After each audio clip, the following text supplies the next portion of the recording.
দেশ পুনর্গঠনে অংশ নিতে প্রবাসী বাংলাদেশিদের প্রতি আহ্বান প্রধান উপদেষ্টার। প্রবৃদ্ধি অর্জনে অবদান রাখাই রেমিট্যান্স যোদ্ধাদের প্রশংসা। ত্রয়োদশ সংসদ নির্বাচনকে সামনে রেখে সুশীল সমাজের প্রতিনিধি, বুদ্ধিজীবী ও শিক্ষাবিদদের নিয়ে আজ থেকে সংলাপে বসছে নির্বাচন কমিশন। ভারতের তামিলনাড়ুতে অভিনেতা বিজয় থালাপতির জনসভায় পদদলিত হয়ে প্রাণহানির সংখ্যা বেড়ে ৩৯। ৯০০ জনকে হাসপাতালে ভর্তি, বাড়তে পারে মৃতের সংখ্যা। দেখছেন কাউন্সিলম্যান সংবাদ শিরোনাম, এবার বিস্তারিত। দেশ পুনর্গঠন প্রক্রিয়ায় অংশ নিতে প্রবাসী বাংলাদেশিদের প্রতি আহ্বান জানিয়েছেন প্রধান উপদেষ্টা প্রফেসর ড মোহাম্মদ ইউনূস। শনিবার এনআরবি কানেক্ট ডে উপলক্ষে নিউ ইয়র্কে আয়োজিত এক অনুষ্ঠানে এই আহ্বান জানান তিনি। প্রবাসীরা বাংলাদেশের অবিচ্ছেদ্য অংশ মন্তব্য করে জুলাইয়ের বিপ্লবের পর সৃষ্ট পরিবর্তনগুলোকে এগিয়ে নিতে প্রবাসীদের গুরুত্বপূর্ণ ভূমিকা পালনের আহ্বান জানান তিনি। বাংলাদেশ বিনিয়োগ উন্নয়ন কর্তৃপক্ষ বিডার আয়োজনে নিউ ইয়র্কে আয়োজিত এনআরবি কানেক্ট ডের অনুষ্ঠানে যোগ দেন প্রধান উপদেষ্টা ড মোহাম্মদ ইউনূস। প্রধান উপদেষ্টার বক্তব্যে ঘুরে ফিরে আসে বাংলাদেশের প্রসঙ্গ। এক বছর আগে কি পরিস্থিতিতে তিনি সরকার গঠন করেছিলেন তা জানিয়ে প্রবাসীদের বলেন, বাংলাদেশে এখন পুনর্গঠনের কাজ চলছে। প্রবাসীরা যেন যেখানেই আছেন দেশের জন্য কাজ করতে হবে। প্রবাসীদের পাঠানো অর্থ রেমিটেন্সের ২১%-এরও বেশি প্রবৃদ্ধি অর্জনের অবদান রাখার জন্য বিদেশে থাকা বাংলাদেশিদের প্রশংসা করেন ড ইউনূস। অনুষ্ঠানের প্রধান উপদেষ্টা সফর সঙ্গে রাজনৈতিক দলের নেতারাও বক্তব্য রাখেন। আসন্ন ত্রয়োদশ জাতীয় সংসদ নির্বাচনকে সামনে রেখে সুশীল সমাজের প্রতিনিধি, বুদ্ধিজীবী ও শিক্ষাবিদদের নিয়ে আজ থেকে সংলাপ শুরু করতে যাচ্ছে নির্বাচন কমিশন। আজ সকাল 10:30 থেকে দুপুর 12:30 পর্যন্ত বুদ্ধিজীবী ও সুশীল সমাজের 30 জন সদস্যের সঙ্গে সংলাপ করবে নির্বাচন কমিশন। এরপর দুপুর 2:30 থেকে বিকেল 4:30 পর্যন্ত 33 জন শিক্ষাবিদের সঙ্গে সংলাপ করবে ইসি। অক্টোবরের মাঝামাঝিতে বিভিন্ন রাজনৈতিক দলের সাথেও সংলাপ করবে নির্বাচন কমিশন। এদিকে 73 দেশি নির্বাচন পর্যবেক্ষক সংস্থাকে নিবন্ধন দিয়েছে নির্বাচন কমিশন। প্রধান নির্বাচন কমিশনার বলেছেন, কমিশনের উপর সরকারের পূর্ণ আস্থা আছে। অবাধ, সুষ্ঠু ও নিরপেক্ষ নির্বাচন অনুষ্ঠানের জন্য কাজ করে যাচ্ছে কমিশন। জুলাই আগস্ট গণহত্যা মামলায় শেখ হাসিনার বিরুদ্ধে সর্বশেষ সাক্ষী হিসেবে আজ সাক্ষ্য দেবেন তদন্ত কর্মকর্তা। এর আগে বুধবার শেখ হাসিনা সহ 3 জনের বিরুদ্ধে মানবতা বিরোধী অপরাধের মামলায় আন্তর্জাতিক অপরাধ ট্রাইব্যুনালে সাক্ষ্য দেন বিশেষ তদন্ত কর্মকর্তা ফরেনসিক বিশেষজ্ঞ তানভীর হাসান জোহা। বিচারপতি গোলাম মুর্তজা মজুমদারের নেতৃত্বে 3 সদস্যের ট্রাইব্যুনাল 1-এ সাক্ষ্য দেন তিনি।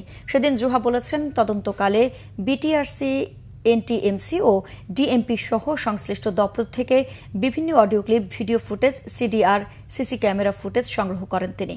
এরই ধারাবাহিকতায় গত 23 ডিসেম্বর সাবেক প্রধানমন্ত্রী শেখ হাসিনার 69টি অডিও ক্লিপ জব্দ করেন। এর মধ্যে একটি অডিও ক্লিপে সাবেক প্রধানমন্ত্রী শেখ হাসিনা ও ফজলে নূর তাপসের ফোনালাপ এবং একটিতে শেখ হাসিনার সাথে ঢাকা বিশ্ববিদ্যালয়ের সাবেক উপাচার্য মাকসুদ কামালের কণ্ঠস্বর শনাক্ত করেন। কক্সবাজারে টেকনাফের পাহাড় ও সমুদ্রপথে বেড়েছে মানব পাচারকারীদের কার্যক্রম। এসব সংঘবদ্ধ চক্রের দৌরাত্ম্য থামাতে যৌথ অভিযান শুরু করেছে বিজিবি ও র্যাব। বিজিবি জানায়, সমুদ্র ও টেকনাফের কয়েকটি পাহাড়ে মানব পাচার চক্রের একাধিক আস্তানায় অভিযান চালানো হয়েছে। এ সময় উদ্ধার করা হয় মালয়েশিয়া পাচারের উদ্দেশ্যে আটকে রাখা 84 জনকে। কক্সবাজার থেকে মোশাদুর রহমান খোকনের তথ্য ছবিতে desk report.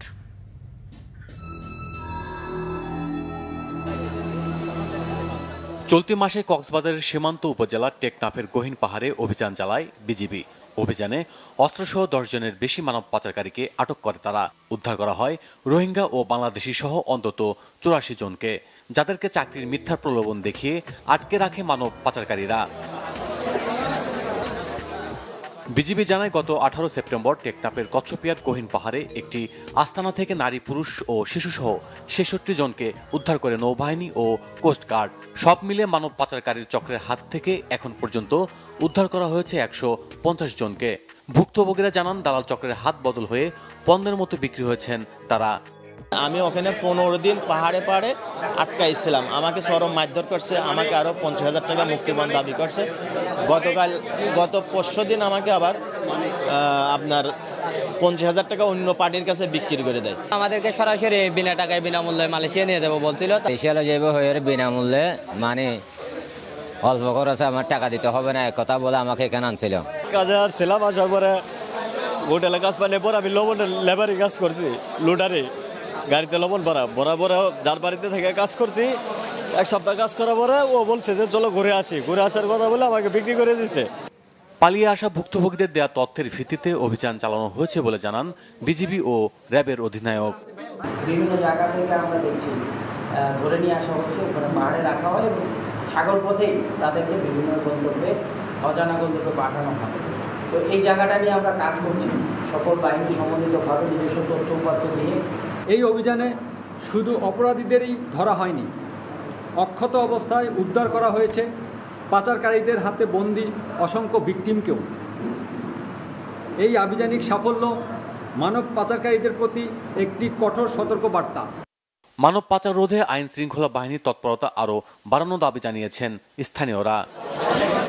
Bangla vision news desk. আন্তর্জাতিক প্রসঙ্গ।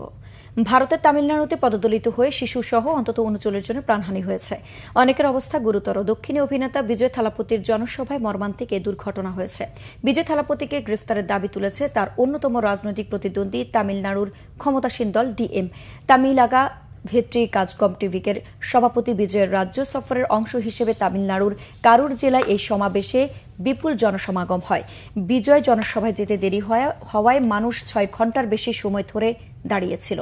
এমন পরিস্থিতিতে সমাবেশ চলাকালে হঠাৎ ভিড়ের মধ্যে অনেকে অজ্ঞান হয়ে পড়েন। এতে আতঙ্কিতদের হুড়োহুড়িতে পদদলিত হন ১,০০০-এর বেশি মানুষ। তাদের কারুর মেডিকেল কলেজ হাসপাতাল সহ আশপাশের বেসরকারি হাসপাতালে নেওয়া হয়। কারুর জেলা পুলিশের পক্ষ থেকে জানানো হয়েছে জনসভাস্থলে আহত প্রায় ৯০০ জনকে হাসপাতালে ভর্তি করা হয়েছে।